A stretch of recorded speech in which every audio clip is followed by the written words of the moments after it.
focus on this cha and sa and pa and pa.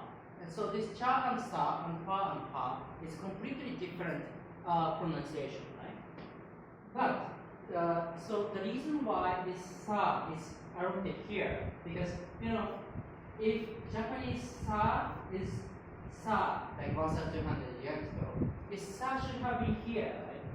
So why this sa is here is one of the problems. This also applies to ha. If Japanese ha is pronounced as ha at the time this child was made, then this ha should have been here, right? Ha, because Sanskrit ha is here.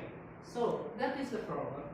So the problem, then we can see that Japanese ha corresponding to cha.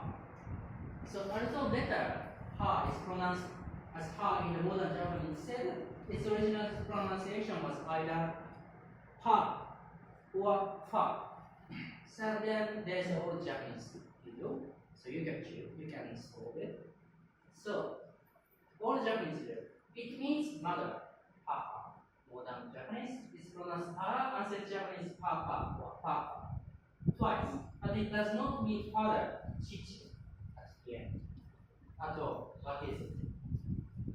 This is a riddle. Anyone, any ideas about this? This is a riddle. So you have to know how flexible your mind is, and you can. Do you have any ideas about it?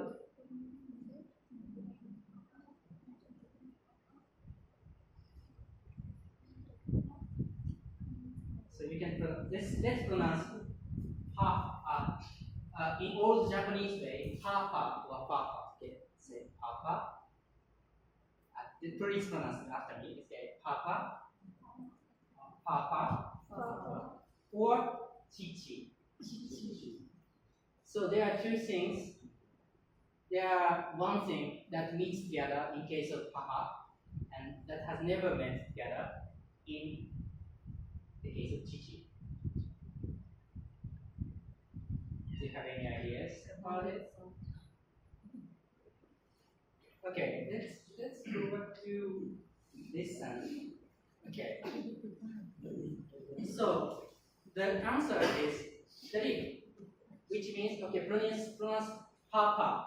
That your lips meet together twice, right? This is the papa, and this for chichi, you don't meet the deviate mean. So from this riddle, that you can say that okay, the pronunciation was not papa, but it was like papa or papa. So that is like kind of like solving riddle, and you can see that okay, the reason this is ha actually corresponding to Sanskrit ha. So you can say that okay, the Sanskrit chart helps us understand how these sounds were like in ancient times in Japan. So like, even though Japanese pronunciation is pa right now, but it should have been very close to pa or pa in this way. So that you can learn from these Sanskrit charts, this correspondence between Sanskrit charts. So, and then that is okay, that is key. So, and then okay, Japanese sa, modern sa was pronounced like sa or cha. So in classical Japanese, onomatopoeia of a sparrow is called shiu shiu. Shiu shiu. Do you know sparrow? Like it's very, I'm not sure I can pick here on YouTube or not. Okay, okay. Please listen to on YouTube later on how sparrow. Is there any sparrow in India too? Yes. How they pronounce? How they shout? Can someone volunteer how they shout? Chow chow. Okay.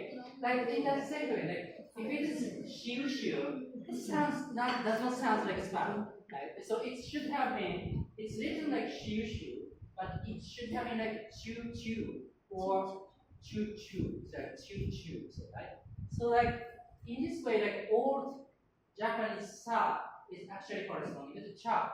So that's it. Might be the reason why Sanskrit cha is corresponding to sa, Japanese sa.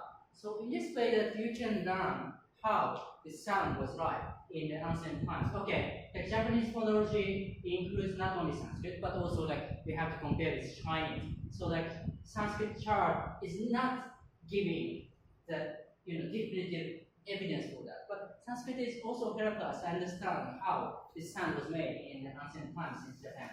So like in this way that you can see that from the correspondence of this chart that we can see. So Japanese alphabetic system is based on Sanskrit phonology and traces of ancient Japanese scholars to learn precise Sanskrit pronunciation that you can learn that like by the influence of Sanskrit people, like they also learn how like how to pronounce a word, and then by practicing mantras and dharani, that they realize that okay, there's this sound corresponding, this sound is not corresponding, and then you can find that there are problematic correspondence, and the syntax Sanskrit alphabetic systems witnesses historical change of Japanese sound system. So like in this way, like Sanskrit is very useful in the sense that you can reconstruct the pronunciation of Japanese is right.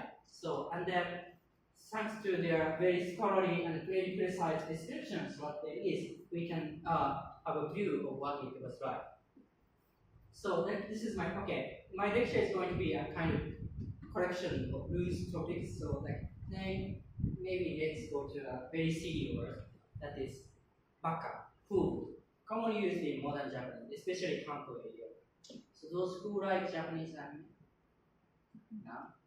Okay, it's a diversion, it's a crystallization of creations, afflictions, so that you should not watch.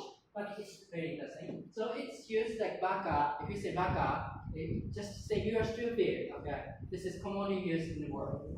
Baka. Have you ever said baka? Bangla. Okay. Boka. That's the same one. Baka and boka very different thing. Yeah. Boka, foolish. Baka is not like a script. Baka. Okay. And boka, foolish.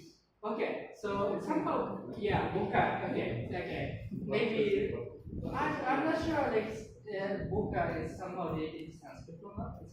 It's Bengali word. Yeah.